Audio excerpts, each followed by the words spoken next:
इस वक्त की बड़ी खबर आपको बता रहे हैं। सुप्रीम कोर्ट में आज राम मंदिर चढ़ावा चोरी पर सुनवाई हुई है और सुनवाई के बाद सुप्रीम कोर्ट ने बड़े फैसले सुनाते हुए केंद्र सरकार, यूपी सरकार और ट्रस्ट को नोटिस जारी किया है। साथ ही एसआईटी से भी अपडेटेड रिपोर्ट मांगी है और राम मंदिर की व्यवस्थाओं में भी बड़े बदलाव आए हैं। तो इसी पर और जानकारी के लिए मेरे साथ मौजूद है मेरे सहयोगी नवेंदु जी। सर, सुप्रीम कोर्ट में आज बहुत बड़ा फैसला हुआ है और केंद्र सरकार, यूपी सरकार, साथ ही ट्रस्ट को भी नोटिस जारी किया गया है। क्या कुछ हुआ है सर सुनवाई?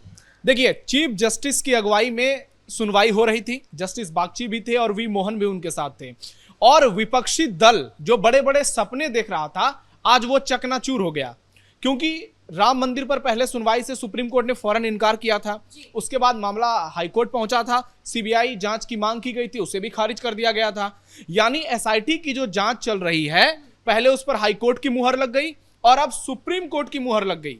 सुप्रीम कोर्ट ने भले ही नोटिस जारी किया है केंद्र सरकार को, राज्य सरकार को और राम मंदिर ट्रस्ट को, लेकिन सुप्रीम कोर्ट में जो सुनवाई हुई उससे तो साफ साफ यही नजर आ रहा है कि सुप्रीम कोर्ट को भी यूपी सरकार और जो एसआईटी है उस पर पूरा भरोसा है। क्योंकि आप देखिए, कहा गया है राम मंदिर ट्रस्ट को कि क्या क्या व्यवस्थाएं चल रही है, कैसे सारी चीजों का संचालन हो रहा है, उसका ब्यौरा चाहिए। जबकि केंद्र सरकार और राज्य सरकार से पूछा गया है कि अब तक इस मामले में स्टेटस रिपोर्ट क्या है वो हमें सौंप दी जाए। यानी सुप्रीम कोर्ट एक बार पूरे मामले को इस तरह से देखना चाहते हैं कि इसमें जांच अब तक कहां पहुंची है, किन किन चीजों के तहत यह जांच हो रही है और अब तक ये मामला कहां तक जा पाया है। यानी जो भी एसआईटी की जांच में सामने आया है, जो बड़े बड़े खुलासे हैं, अब वो सुप्रीम कोर्ट के सामने रखे जाएंगे और सुप्रीम कोर्ट उन तमाम चीजों को बारीकी से देखेगा और उसके बाद 20 तारीख को अगली सुनवाई तय की गई है। लेकिन यहां पर इतना जरूर है कि सुप्रीम कोर्ट के कदम ने विपक्षी खेमे को बड़ा झटका दिया है। आप देखिए कि सुप्रीम कोर्ट ने स्टेटस रिपोर्ट मांगा और स्टेटस रिपोर्ट के लिए जो जिन लोगों ने याचिका दाखिल की थी उन्होंने भी मांगी, लेकिन जो सॉलिसिटर जनरल तुषार मेहता, इन्होंने ही सरकार का पक्ष रखा। इनका साफ साफ कहना है क्योंकि मामले में भी जांच चल रही है, ऐसे में हम सुप्रीम कोर्ट में तो सौंप देंगे स्टेटस रिपोर्ट, लेकिन हम याचिकाकर्ता को नहीं दे सकते हैं। तो इस पर कोर्ट ने कहा कि हम आगे चलकर इस पर फैसला करेंगे क्या होगा। लेकिन कोर्ट का जो रुख नजर आया उससे साफ साफ ये नजर आता है कि जो जांच की दिशा जा रही है, सुप्रीम कोर्ट उससे सहमत नजर आ रहा है और जब पूरी रिपोर्ट को कोर्ट देखेगा उसके बाद बहुत सारे चीजों से पर्दा उठ जाएगा। सर, याचिका में सीबीआई जांच की भी मांग की गई थी, तो क्या अब इस मामले में सीबीआई एंट्री ले सकती है? देखिए, याचिका में सीबीआई जांच की मांग की गई है, इसीलिए तो सुप्रीम कोर्ट ने कहा कि वो पहले स्टेटस को देखेंगे। स्टेटस को देखेंगे, अगर सुप्रीम कोर्ट को कहीं जांच में कमी नजर आएगी, कुछ खामियां दिखेंगी, उसके बाद सुप्रीम कोर्ट फिर अपने हिसाब से फैसले लेगा। लेकिन सुप्रीम कोर्ट की टिप्पणी से साफ साफ यह नजर आ रहा है कि कोर्ट को भी लग रहा है कि जांच सही दिशा में जा रही है और सीबीआई जांच की मांग करने वाले लोग, देखिए आरजेडी की ओर से सुधाकर सिंह ने याचिका लगाई थी, जो सांसद हैं बक्सर से, और उसके अलावा गोस्वामी जी की ओर से याचिका दिए गए, अजय जी की ओर से दिए गए और हिंदू परिषद की तरफ से दिए गए। लेकिन सुप्रीम कोर्ट ने बहुत ही अच्छे तरीके से इस मामले को हैंडल किया और स्टेटस रिपोर्ट मांगी है। 20 जुलाई को जब अगली सुनवाई होगी तब तक हो सकता है एसआईटी की फाइनल रिपोर्ट भी सामने आ जाए, क्योंकि 15 दिन का जो एक्स्ट्रा टाइम दिया था वो शायद तब तक पूरा हो जाएगा। तो ऐसे में सुप्रीम कोर्ट तमाम चीजों को बारीकी से देखेगा और उसके बाद बड़े फैसले सुनाएगा। लेकिन सीबीआई जांच इतनी जल्दी, अभी इस बात की संभावना कम नजर आ रही है, क्योंकि कोर्ट का भरोसा, चाहे हाई कोर्ट हो या सुप्रीम कोर्ट हो, वो यूपी सरकार के साथ नजर आ रहा है। और सीबीआई की मांग कौन लोग कर रहे हैं? जो लोग 24 घंटा ईडी और सीबीआई को गाली देते हैं, जो कहते हैं कि सीबीआई केंद्र सरकार के एजेंट की तरह काम करती है। और संजय राउत ने तो कुछ दिन पहले सुप्रीम कोर्ट पर सवाल उठा दिया था कि सुप्रीम कोर्ट भी सरकार के दबाव में काम करती है। तो आप इससे यह समझिए कि एक तरफ ये लोग सुप्रीम कोर्ट का दरवाजा खटखटाते हैं, दूसरी तरफ सीबीआई जांच की मांग करते हैं और इनको लगता है कि सुप्रीम कोर्ट जाकर के हम एसआईटी जांच को पूरी तरह से गलत ठहरा देंगे। जबकि सुप्रीम कोर्ट की टिप्पणी ने यह साफ कर दिया कि एसआईटी सही दिशा में जा रही है। अब 20 तारीख को जब रिपोर्ट देखा जाएगा उसके बाद बहुत सारे रहस्यों से पर्दा उठ जाएगा और फिर कोर्ट की ऐसी टिप्पणी फिर से आने की संभावना है जो विपक्षी दलों के लिए एक बड़ा झटका होगी। सर, आपने अभी कहा कि सुप्रीम कोर्ट को लग रहा है कि एसआईटी की जो जांच है वो सही दिशा में जा रही है, लेकिन अभी भी विपक्ष एसआईटी पर लगातार सवाल उठाते जा रहा है। याचिका में भी एसआईटी पर सवाल उठाए गए हैं कि सही तरीके से वो जांच नहीं कर रहे हैं। देखिए, एसआईटी जो उसका गठन हुआ योगी आदित्यनाथ की अगुवाई में हुआ है, सीबीआई का गठन जो होगा वो केंद्र सरकार और राज्य सरकार मिलकर करेगी, प्रदेश सरकार सिफारिश करेगी, केंद्र से अफसर भेजे जाएंगे, वो भी तो डबल इंजन सरकार का ही पार्ट होगा। और एसआईटी भी है, वो भी सरकार ने ही गठन किया है। तो ऐसे में सीबीआई की जांच होगी तो उसके बाद ये क्या मांग करेंगे, फिर ये कहेंगे कोई इंटरनेशनल जांच होना चाहिए।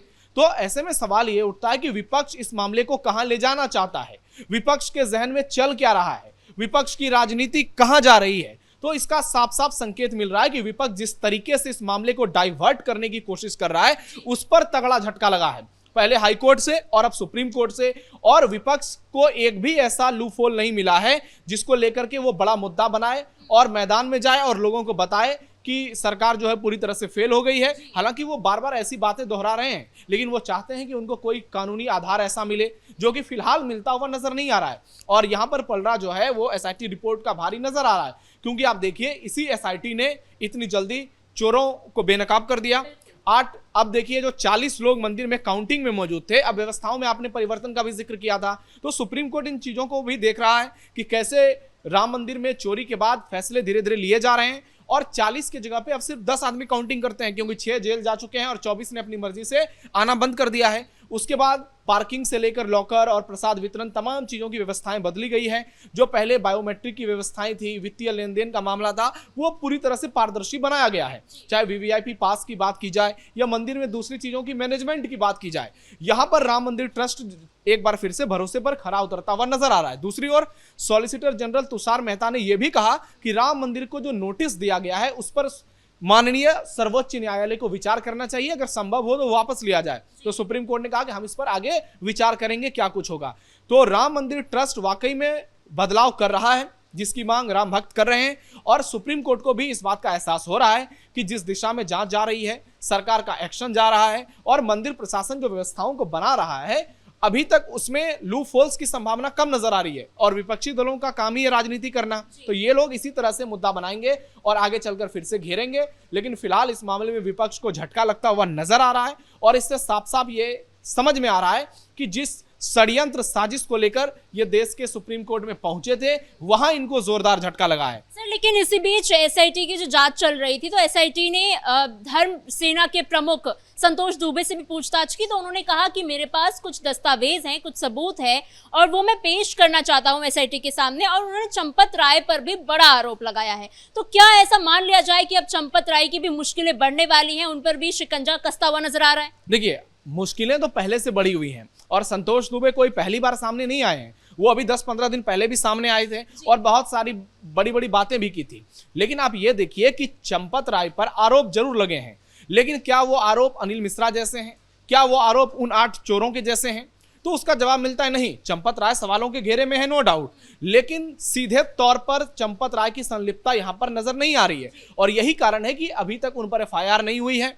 और उनको मंदिर से इस्तीफा जरूर देने को कहा गया और उन्होंने इस्तीफा दिया भी, लेकिन विश्व हिंदू परिषद में वो अपने पद पर, जो उपाध्यक्ष का पद है, उस पर बरकरार हैं और साधु संतों का भी समर्थन चंपत राय को मिलता हुआ नजर आ रहा है। तो अब संतोष दुबे के पास क्या सबूत है वो पेश करते हैं, फिर उस पर एसआईटी का क्या एक्शन होता है, उन सबूतों में कितना दम होता है। क्योंकि पहले भी संतोष दुबे ने बड़ी बड़ी बातें की कि मंदिर से सब कुछ गायब हो गया, 200 चांदी की ईंटें, काक भुसुंडी, धनुष बाण, मुकुट, चरण पादुका, लेकिन क्या बाद में जब दूध का दूध पानी का पानी हुआ तो सबको समझ में आ गया। तो ऐसे में अब सवाल बहुत सारे उन लोगों पर भी उठ रहे हैं जो सवाल इस मामले में उठाकर राजनीति करना चाहते हैं। तो सुप्रीम कोर्ट में आज बहुत सारी बातें क्लियर हो गई हैं और विपक्ष को झटका लगा है। जो लोग सबूत की बात करते हैं, संजय सिंह ने भी बड़ी बड़ी सबूत की बातें कही थी, लेकिन आप देखिए कि विपक्ष इस मामले में कहां जाता हुआ नजर आ रहा है। दूसरी तरफ योगी आदित्यनाथ सरकार लगातार एक्शन में दिख रही है और योगी आदित्यनाथ की ओर से बार बार ये बयान दिया जा रहा है खुले मन से कि जो भी आरोपी है, जो भी दोषी है, वो किसी हाल में बख्शा नहीं जाएगा, हम उसको छोड़ने वाले नहीं हैं। जिसने भी राम मंदिर में इतना बड़ा अपराध किया है उसको गुनाहों की सजा मिलेगी। और 8 लोगों की जो गिरफ्तारी हुई, आप देखिए पुलिस रिमांड पर उनसे लगातार पूछताछ की जा रही है। टिन्नू यादव की मुश्किलें बढ़ रही है, तमाम लोगों से उनकी संपत्तियां जब्त कर ली गई हैं जो अवैध तरीके से कमाई गई थी, कार का, मोबाइल का, पक्के मकान का, बहुत सारी चीजों का खुलासा हुआ है। तो ऐसे में जो लोग इस मामले पर राजनीति करते हैं, पिछले कुछ समय से कर रहे हैं, उनको जोरदार झटका लगा है और उनकी दाल गलती हुई नजर नहीं आ रही है। राम मंदिर की व्यवस्थाओं में बदलाव इस बात का संकेत है कि मंदिर ट्रस्ट को जब यह आभास हुआ कि मंदिर में गलत हो रहा है तो फौरन राम भक्तों की भावनाओं का सम्मान करते हुए बड़ा फैसला लिया गया और व्यवस्थाओं में परिवर्तन साफ साफ नजर आया गया।